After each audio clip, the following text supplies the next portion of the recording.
Kejaksaan Tinggi DKI Jakarta telah menerima surat pemberitahuan dimulainya penyidikan atau SPDP terhadap Irjen Teddy Minahasa.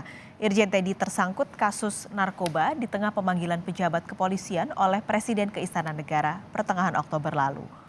Total ada 9 jaksa peneliti yang ditunjuk Kejati DKI untuk menangani kasus narkoba Irjen Teddy Minahasa. Penetapan tersangka Irjen Teddy Minahasa dilakukan setelah polisi melakukan gelar perkara. Kasus ini bermula dari penangkapan warga sipil oleh Polres Jakarta Pusat.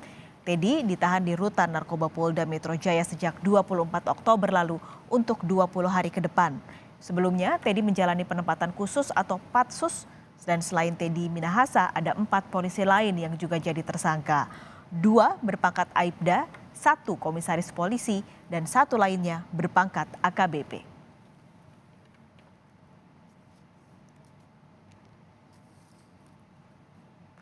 Perkembangan terkini soal kasus narkoba yang menjerat Irjen Teddy Minahasa, kita bergabung dengan jurnalis Kompas TV Gracia Adur di Polda Metro Jaya. Gracia, sejauh ini bagaimana perkembangan kasus yang menjerat Irjen Teddy Minahasa dan juga terkait sidang etiknya? Apakah sudah ada informasi? Informasinya Paskalis dan juga saudara bahwa berkas perkara milik tersangka Irjen Teddy Minahasa saat ini sedang diproses atau sedang dikerjakan oleh tim penyidik dari Ditres Narkoba Polda Metro Jaya sebelum diserahkan ke Kejaksaan Tinggi DKI Jakarta, saudara.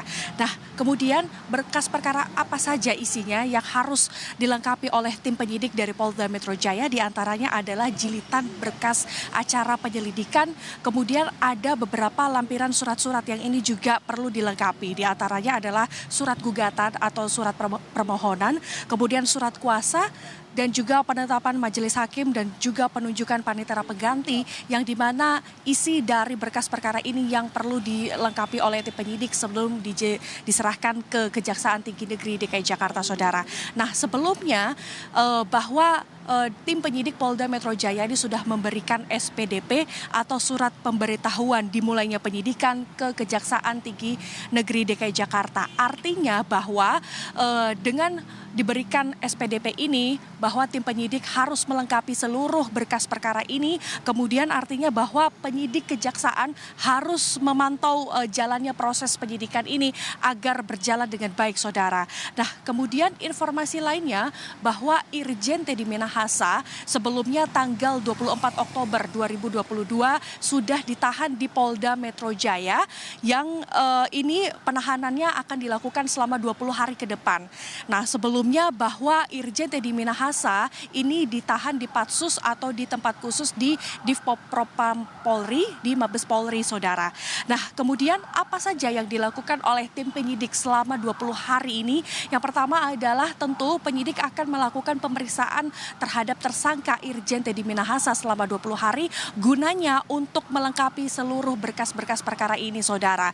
Nah, selain Irjen Teddy Minahasa yang sudah ditetapkan sebagai tersangka, adapun 4 anggota kepolisian yang juga sudah ditetapkan sebagai tersangka, diantaranya adalah Aibda Ade selaku anggota Satres Narkoba dari Polres Jakarta Barat, kemudian Kompol KS yang merupakan Kapolsek Kalibaru Polres Pelabuhan Tanjung Priok, dan juga Aibtu J yang merupakan anggota Polres Pelabuhan Tanjung Priok, dan juga ada AKBP Dodi Prawira Negara yang merupakan mantan dari Kapolres Bukit Tinggi Polda Sumbar, saudara. Nah, kemudian yang perlu diketahui bahwa Irjen Teddy Minahasa ini menjalani dua pemeriksaan. Selain pemeriksaan pidana, ia pun juga harus menjalani pemeriksaan kode etik seperti itu, Paskalis. Nah, ini yang menjadi alasan mengapa Irjen Teddy Minahasa dipindahkan penahanannya ke Polda Metro Jaya, karena sebelumnya pada hari Selasa 18 Oktober Irjen Teddy Minahasa yang merupakan tersangka ini sudah menjalani pemeriksaan etik. Namun sampai saat ini tim dari Divisi Propam Polri masih menyusun berkas hasil pemeriksaan sidang etik. Tadi kami juga berusaha untuk menanyakan hal ini kepada pihak Humas Mabes Polri, kapan ini akan diumumkan. Dari pihak Humas Mabes Polri saat ini masih menunggu dari Divisi Propam Polri untuk memberitahu ataupun mengumumkan kapan hasilnya ini, dan kemudian hasil dari sidang etiknya ini akan seperti apa. Nah, kita akan tunggu bersama ke depannya, Paskalis dan juga saudara. Melaporkan langsung dari Polda Metro Jaya, Jakarta, jurnalis Kompas TV Gracia Adur, terima kasih.